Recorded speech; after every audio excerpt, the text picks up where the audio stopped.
ایران سے ایک بہت بڑی خبر آ گئی ہے۔ ایران کے نیوکلیئر سائنٹسٹ محسن فخری زادے کی ڈیتھ ہو گئی ہے۔ اور یہ شخص کون تھا؟ یہ ایران کے لیے اسی طرح ہی تھے جس طرح پاکستان کے لیے ڈاکٹر عبدالقدیر خان ہیں۔ محسن فخری زادے ایران کے نیوکلیئر سائنٹسٹ تھے جو کہ فزکس کے استاد بھی تھے اور ایران کے لیے بہت قیمتی سرمایہ تھے۔ اور ان کی ڈیتھ نیچرل ڈیتھ نہیں ہے بلکہ ان کو مروایا گیا ہے کار ایکسیڈنٹ میں۔ اصل میں ہوا یہ ہے کہ اسرائیل نے ان کو مروا دیا ہے اور اس کو نام کار ایکسیڈنٹ کا دیا ہے، اور ان کی ڈیتھ تہران میں ہوئی ہے، یعنی موساد کے ایجنٹس تہران تک پہنچ چکے ہیں، اور تہران جو کہ ایران کا کیپٹل ہے وہاں تک موساد کے ایجنٹس گھس چکے ہیں اور اپنے پنجے گاڑ چکے ہیں۔ اور اس خبر کو انٹرنیشنل میڈیا بھی بہت ہائی لائٹ کر رہا ہے، یعنی ایران کے نیوکلیئر پروگرام کے ہیڈ محسن فخری زادے کی پراسرار موت ہوئی ہے۔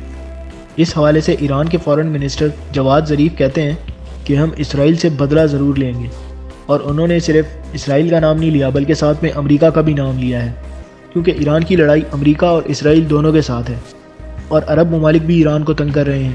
تو ایران نے ایک دھمکی لگائی ہے کہ عرب ممالک میں جہاں جہاں بھی اسرائیل اور امریکہ کے ٹھکانے ہیں وہاں پر ایران اب اپنے میزائل اٹیک کرے گا۔ لیکن سوچنے کی بات یہ ہے کہ ایران کے کیپٹل تہران میں اتنے بڑے نیوکلیئر سائنٹسٹ کا قتل ہو گیا، یعنی اس کا مطلب ہے کہ موساد نے کتنے گہرے پنجے گاڑ لیے ہیں ایران کے اندر تک۔ اور پاکستان تو اس حوالے سے بہت خوش قسمت ہے کیونکہ پاکستان نے اسرائیل کو تسلیم نہیں کیا ہوا۔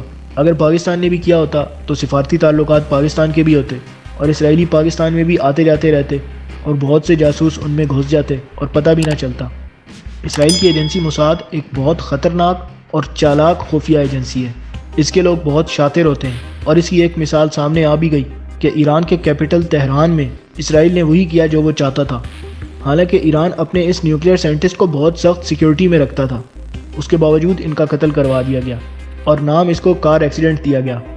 لیکن ایران نے اس کار ایکسیڈنٹ کو نارمل ایکسیڈنٹ نہیں تصور کیا، اور ایران نے اب بدلہ لینے کا فیصلہ کر لیا ہے، اور ایران اب عرب ممالک پر حملہ کرے گا۔ اور عرب ممالک میں جہاں جہاں بھی امریکہ اور اسرائیل کی بیسز ہیں وہاں ممکنہ طور پر ایران اٹیک کر سکتا ہے۔ اور اس حوالے سے محمد بن سلمان بھی بہت پریشان ہے، لیکن اب ٹرمپ نے بھی محمد بن سلمان کی بیگ سے ہاتھ ہٹا لیا ہے۔ چند دن پہلے جو سعودی عرب کے شہر نیوم میں اسرائیل کا پرائم منسٹر نیتن یاہو گیا تھا، جس کے ساتھ موساد کا چیف بھی موجود تھا، اور جہاں ملاقات ہوئی تھی وہ نیوم شہر تھا، اور اس ملاقات میں محمد بن سلمان کے ساتھ مائک پومپیو بھی موجود تھا۔ اور اس میٹنگ کے اہم پوائنٹس میں سے ایک پوائنٹ یہ بھی تھا کہ ایران پر حملہ کیا جائے گا، لیکن محمد بن سلمان نے اس وقت بھی کہا تھا کہ اگر ایران پر حملہ کرو گے تو ایران ہم پر حملہ کر دے گا۔ امریکہ اور اسرائیل تو ایران کے بالکل خلاف ہیں، اور اس کے کچھ ریزنز ہیں۔ سب سے بڑا ریزن تو یہ ہے کہ امریکہ ایران سے کہتا ہے کہ اپنا نیوکلیئر پروگرام رول بیک کر لے، لیکن ایران ایسا نہیں کرنا چاہتا۔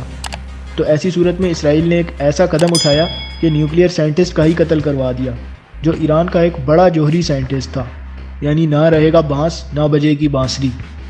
اسی وجہ سے ایران کو اب امریکہ اور اسرائیل پر بہت غصہ ہے، اور اب وہ بدلہ لینے کی بات کر رہا ہے۔ اور دوسری وجہ تو اسرائیلی اخبار کھول کر بتا رہے ہیں۔ یروشلم پوسٹ لکھتا ہے Iran has a new worship packet with drones and missiles. یہ یروشلم پوسٹ کی ایک خبر ہے۔ یہ اس خبر میں بات کر رہا ہے کہ ایران کے پاس وارشپ آ گیا ہے جو کہ کافی خطرناک ہے، جس میں ڈرونز اور میزائلز وغیرہ موجود ہیں۔ اس سے اسرائیل کا خوف نظر آ رہا ہے۔ اور اسی خبر کی آگے تفصیل میں یروشلم پوسٹ لکھتا ہے کہ یہ بحری جہاز بندر عباس کے پاس کھڑا ہوا ہے، اور یہ انتہائی خطرناک بحری جہاز ہے، بلکہ یہ بحری جہاز نہیں، ایک وارشپ ہے جس میں MLRS ٹیکنالوجی موجود ہے، جس کی وجہ سے امریکہ کے 5 فلیٹس بھی پریشان ہو گئے ہیں۔ امریکہ کے 18 بحری جہاز جو کہ 5 فلیٹس پر مشتمل ہیں، یعنی 5 گروپس پر، ان پر یہ ایک اکیلا وارشپ بھاری پڑ رہا ہے۔ اور اس وارشپ کا نام شاہد روڈک ہی رکھا گیا ہے، اور اس کی جو خصوصیات ہیں وہ بہت ہی اہم ہیں اور ایک عام جہاز سے بہت الگ ہیں۔ ایسا کوئی بھی بحری جہاز یا وارشپ پاکستان کے پاس نہیں ہے۔ اس کو ایک چھوٹے لیول کا منی ایئر کرافٹ کیریئر بھی کہا جا سکتا ہے، اور اس کی لاگت تقریباً $20 بلین کے قریب ہے۔ اس کی لمبائی 492 فٹ اور چوڑائی 72 فٹ ہے، اور اس کی خصوصیات بھی کافی خطرناک ہیں جو اسرائیل کو تکلیف دے رہی ہیں، جس کی وجہ سے اسرائیل بہت پریشان ہے۔ جس طرح اس نے اپنی پوسٹ میں بھی لکھا ہے Iran has a new worship packed with drones and missiles. اب اس میں آپ کو بتاتا ہوں کہ کیا کیا ہے، مین خصوصیات اس کی بتا دیتا ہوں۔ جس طرح MLRS ہے، ملٹیپل لانچ راکٹ سسٹمز، یعنی ایک وقت میں کئی طرح کے راکٹ فائر کیے جا سکتے ہیں، اور ان کی رینج امریکہ کے 18 جہازوں تک پھیلی ہوئی ہے، اور ان راکٹس کے رینج کی وجہ سے امریکہ کے 18 جہازوں کی بھی کوئی حیثیت نہیں ہے، اور یہ 18 جہاز اس وقت ایران کے قریب پانیوں میں موجود ہیں، اور امریکہ ایران کے پانیوں میں اپنی حکمرانی کر رہا تھا۔ صرف ایران ہی کیا بلکہ عرب دنیا کے قریب بھی جتنا کچھ ہے وہاں پر امریکہ کے فلیٹس موجود ہیں، لیکن ایران کے ایک وارشپ نے امریکہ اور اسرائیل کو ڈرا کر رکھ دیا ہے۔ اس کے علاوہ تھرڈ کارڈارٹ ایئر ڈیفنس سسٹم موجود ہے۔ اس کی پراپر پرونانسیشن کا مجھے نہیں پتا کیونکہ یہ نام میں نے پہلی دفعہ دیکھا ہے، لیکن اس کے بارے میں یہ کہا جا رہا ہے کہ یہ ایئر ڈیفنس سسٹم اتنا خطرناک ہے جس نے امریکہ کے ڈرونز کو بھی تباہ کیا ہوا ہے، جو $200 ملین تک کی مالیت کے تھے، اور یہی ایئر ڈیفنس سسٹم اس وارشپ میں بھی نصب ہے، جس کی وجہ سے امریکہ اور اسرائیل دونوں کو بہت پریشانی لاحق ہو گئی ہے۔ اس کے علاوہ اینٹی شپ میزائل سسٹم بھی موجود ہے، ہیلی پیڈ بھی موجود ہے جہاں پہ بیلفور 1-2 بھی کھڑا ہوا ہے۔ اس کے علاوہ 23 mm کی اینٹی ایئر کرافٹ گن بھی لگی ہوئی ہے۔ اس کے علاوہ anti long range missile radar system بھی لگا ہوا ہے۔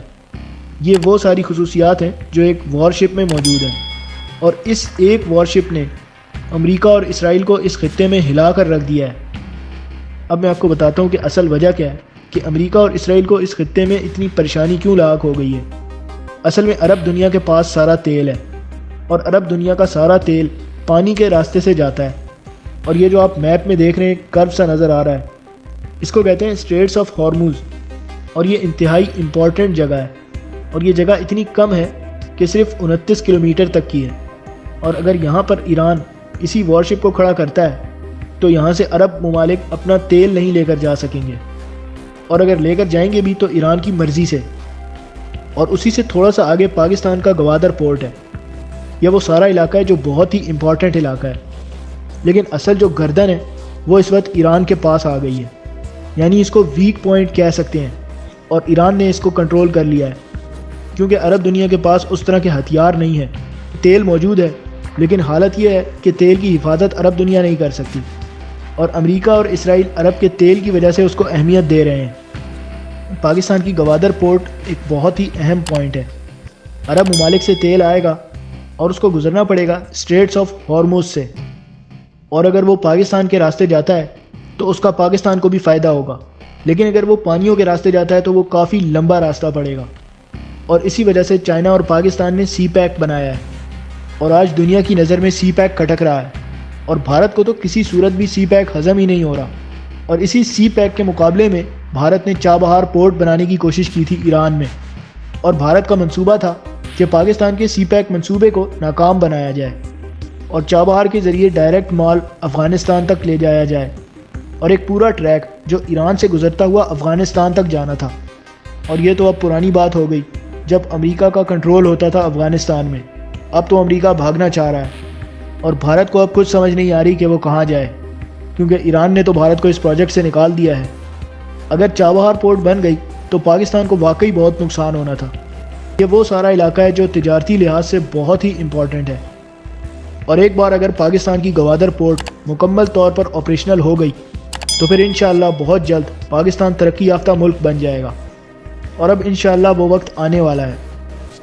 اللہ پاکستان اور مسلمانوں کی حفاظت فرمائے۔ اپنا خیال رکھیں اور ہمارے چینل کا بھی۔